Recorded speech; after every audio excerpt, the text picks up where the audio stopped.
Você quer me fazer escravo? Você quer me deixar preso aqui? Exatamente como aconteceu na história da humanidade, os anjos viveram antecipadamente em aspas, por favor, tempo angélico, no tempo da eternidade. Quando os anjos decidiram definitivamente, aqueles anjos que eram cheios de poder, graça e sabedoria, não perderam o poder e a sabedoria, mas porque se anularam da presença de Deus, perderam a graça. Geralmente nas imagens cristãs a gente entende que os anjos têm asas, são bonitos, não sei o que, algo, né? Os anjos não têm imagem, né? Os anjos são por espírito. Mas é interessante porque o que é um demônio? Um demônio é um anjo deformado. Um anjo que foi criado para servir, para entrar em contato com Deus e para ser mensageiro de graças específicas, foi se desfigurando à medida de que, e aqui é importante, né? As hierarquias angélicas que já existiam, né, na compreensão da igreja, mas que já existiam na eternidade, os anjos foram caindo. Um anjo um serafim, diferente de um arcanjo que cai, o serafim não necessariamente é mais mal do que e é mais mal mesmo, nesse caso é mais mal, né? É mais mal do que um arcanjo que caiu. Não, a maldade, a deformidade daquele anjo específico que caiu depende do quão ele se deixou corromper pelo pecado. E o sofrimento também é proporcional ao tanto que ele se deixou corromper. Os demônios sofrem todo o tempo? Não. Os demônios sofrem quando se lembram de Deus e lembram-se da sua vontade que é corrompida e que não é que eles não queiram, eles não conseguem mais e nem podem querer mais voltar a contato com Deus. Então, o que é um demônio? O demônio é um ser por espírito, pessoal, não corporal, que tem poder e sabedoria, que perdeu a graça e que foi desfigurado. E que, porque tem inteligência perfeita e demorou um tempo para ele viver esse processo de batalha, que é exatamente o que consta lá no Apocalipse 12, né? Que é a batalha no céu que aconteceu. Um terço daqueles anjos caíram e eles ficaram desfigurados, se transformaram em demônios. Qual é a missão do demônio? O demônio não tem missão, né? O mal não é ontológico, o mal não foi criado por Deus. O que é o mal? É uma deformidade do que era bom, né? É um mau uso do que era bom. Aqui no Catecismo, lá no parágrafo 391, ele diz assim: por trás de toda a desobediência de nossos primeiros pais, há uma voz sedutora que se opõe a Deus e que por inveja os fez cair na morte. Aí ele vai falar de Satanás, ó. A escritura e a tradição da igreja veem neste ser um anjo destronado chamado Satanás, o diabo. A igreja ensina que ele tinha sido anteriormente um anjo bom, criado por Deus. Com efeito, o diabo, Santo Agostinho aqui, com efeito o diabo e outros demônios foram por Deus criados bons em sua natureza, mas se tornaram maus por sua própria iniciativa. Então, no uso pleno da sua vontade e liberdade, ou melhor, no uso nocivo e desordenado da sua vontade e liberdade, os anjos se transformaram em demônios. Tudo isso, Cristo, para falar do demônio, porque é importante. Entender também é importante. O que é o campo de batalha do Apocalipse 12? A gente vê São Miguel com aquela imagem bonita, com espada, traspassando o demônio e pisando na cabeça dele, mas o São Miguel e os demônios não têm corpo, né, gente? Então tem espada, não tem escudo, não tem asinha, esquece a asinha, né? Como o demônio, como os anjos são seres inteligentes, a batalha se dá no campo das ideias. E aí começa a nossa grande conversa sobre as tentações são ideias.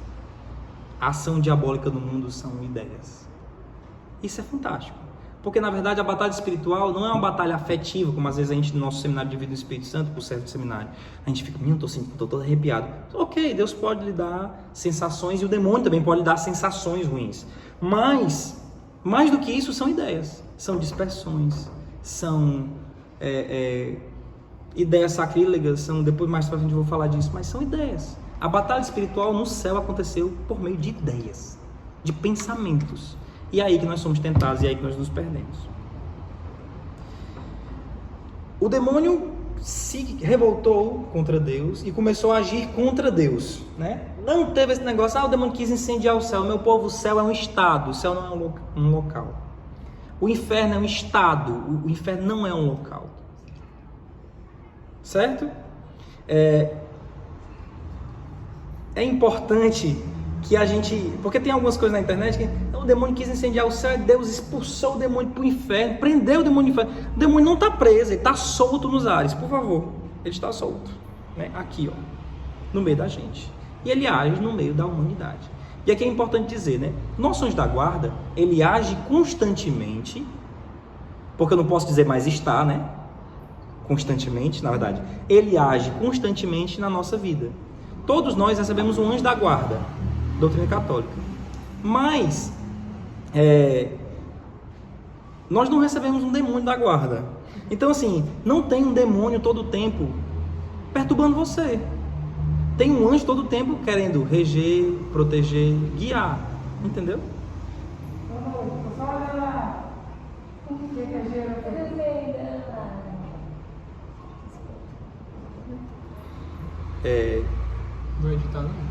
É importante então entender que volta no mesmo nível energético, a voz mais alta. Tá. Reger, guiar. Existe um anjo para nos reger e nos guiar. Existe um anjo para nos reger e nos guiar. A oração do anjo da guarda. Santo anjo do Senhor, meu zeloso guardador, se a ti me confio a piedade, quer dizer, a capacidade de me voltar para Deus, a piedade divina, sempre me rege, guarde, governe e ilumine. Na verdade, quem manda na gente é o anjo. Não é a gente que manda no anjo. Quem é para mandar e iluminar o nosso coração e reger e guiar o nosso coração para Deus é o nosso anjo da guarda, não o contrário. E essa é a missão dos anjos, serem mensageiros da graça divina, mensageiros dando-nos constantemente graças, certo? Dito isso, missão do demônio, aspas, o demônio não tem missão, certo? Mas missão do demônio, projeto do demônio, ele quer ferir a Deus, ferindo a pessoa mais amada por Deus, que sou eu e você, que somos nós. Então, ferindo a imagem de Deus, imagem e semelhança de Deus, e agora, por causa do batismo, filhos de Deus, o demônio fere o próprio coração de Deus. Porque quem é que fere um filho que não fere ao mesmo tempo o pai? Não é assim? Como é que funciona a ação do demônio no mundo, né? Tem um ditado latino que diz: nihil pre demonium nisi demonstratum. É o que, Christopher? Se você não consegue demonstrar que foi o demônio, você não pode dizer que foi o demônio.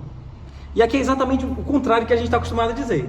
A gente não consegue explicar, é o cão, é o diabo, é o demônio. Não, nem sempre as ações, e deixa eu dizer, normalmente as ações que acontecem na nossa vida não são diretamente ocasionadas pelo demônio. Eu queria passar, deu para entender? Ok, teologia? Segunda parte, né? Segunda parte da primeira parte. Os graus de influência do demônio na nossa vida, na vida da humanidade. Primeiro grau, e o mais perigoso, eu quero repetir isso pro resto da minha vida. O grau mais perigoso da influência do demônio na vida humana chama-se tentação. Por quê? Porque a possessão, que é o último grau, não vai te levar para o inferno. Tem gente que é possuída e que não vai para o inferno. Mas as pessoas que são tentadas, que caem em pecados graves, vão para o inferno, quentinho para o inferno, né? Então assim, pare para pensar que talvez o mais grave seja a tentação. E o demônio nos tenta onde? Vamos lá. 5 áreas do ser: inteligência, vontade, memória, imaginação e afetividade. Sentidos. Tem duas realidades aí que são protegidas por Deus e que nem Deus toca, que são a vontade e a inteligência.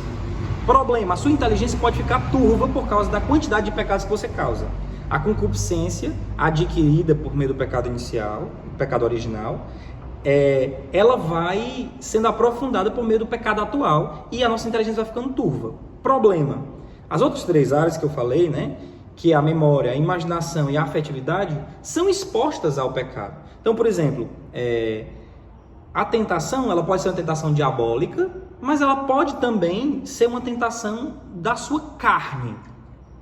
Como assim? Por exemplo, pessoas que têm pecados, que tiveram muitos pecados sexuais, provavelmente elas são mais tentadas na sexualidade porque elas já foram abertas àquele pecado.